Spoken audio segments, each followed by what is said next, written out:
গোপন ডেরায় ছোট ছোট ঘর, আলোহীন বাতাসবিহীন, আঁধারের দৌরাত্ম্য চারপাশে। কখনো যেটুকু আলো আসে তাতে নিজের মুখ দেখাই দায়। বাতাসের অভাবে দম বন্ধ হওয়ার দশা। চারপাশে সাজানো নির্যাতন আর নিপীড়নের নানা সরঞ্জাম। জীবনের সাথে এই কক্ষগুলোর দূরত্ব অনেক, মৃত্যু বরং তার চেয়ে অনেক কাছে। ক্ষণে ক্ষণে রাষ্ট্রীয় সংস্থার কর্তারা আসেন, চালান বহু রকমের নির্যাতন। জিজ্ঞাসাবাদের নামে নির্বিচার নিপীড়ন চলত দিনের পর দিন। স্বজনরাও জানেন না এই গোপন কুঠুরিতে বন্দি জীবন কাটানো মানুষগুলো আদৌ বেঁচে আছেন কিনা। কোনোদিন আর স্বাভাবিক আলো বাতাসে ফিরতে পারবেন কিনা তাও জানতেন না এই কুঠুরিগুলোর বাসিন্দারা।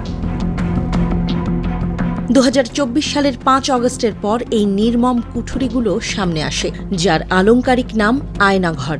এই ঘরে আটকে রেখেই বহু মানুষকে নির্মম অত্যাচার করেছে ফ্যাসিস্ট আওয়ামী সরকার।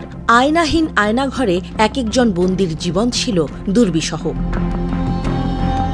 সেই ঘর সাংবাদিক সহ নানা অংশীজনকে সাথে নিয়ে পরিদর্শন করেছেন অন্তর্বর্তীকালীন সরকারের প্রধান উপদেষ্টা ড.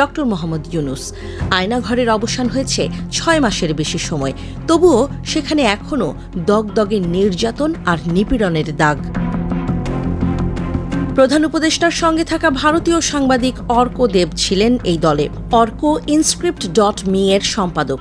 এর আগে আনন্দবাজার ও নিউজ 18 সংবাদ মাধ্যমে কাজ করেছেন এই সাংবাদিক। আয়নাঘর পরিদর্শন শেষে অর্কদেব নিজের ফেসবুক পোস্টে জানিয়েছেন সেই ভয়ঙ্কর ঘরের কথা, যেখানে তিনি সেখানকার একটি ইলেকট্রিক চেয়ারের ছবি শেয়ার করে লেখেন, এই চেয়ারটা দেখে রাখা জরুরি। ফ্যাসিবাদের জননী শেখ হাসিনার আয়নাঘরের একটি কক্ষে রাখা এই চেয়ার। হাই ভ্যালিউ বন্দীদের ইলেকট্রিক শক দিতে ব্যবহার হতো এই চেয়ার। তিনি আরও জানান, ডিজিএফআই এর counter terrorism intelligence bureau CTIB এই আয়নাঘরের দায়িত্বে ছিল। এক্সস্ট ফ্যানের শব্দে বন্দীদের কান্না ও গোঙানির শব্দ শোনা যেত, যা এই ঘরগুলোতে সারাক্ষণ চলত। অর্কদেব লেখেন, আজ থেকে গোটা বিশ্ব আয়নাঘরের সব ছবি দেখবে। অর্কদেব আরও একটি পোস্টে মাইকেল চাকমার অভিজ্ঞতার কথা তুলে ধরে লেখেন, প্রথম যে দুটো রুম দেখা যাচ্ছে তার মধ্যে 113 নম্বর সেল একেবারে বাথরুমের পাশে ছিল। সেখানে 24 ঘন্টা সিসি ক্যামেরা চালু থাকত। আমি এই সেলে প্রায় 2 বছর বন্দী ছিলাম। একই লাইনের 117 নম্বর রুমে 1.5 বছরেরও বেশি সময় ছিলাম।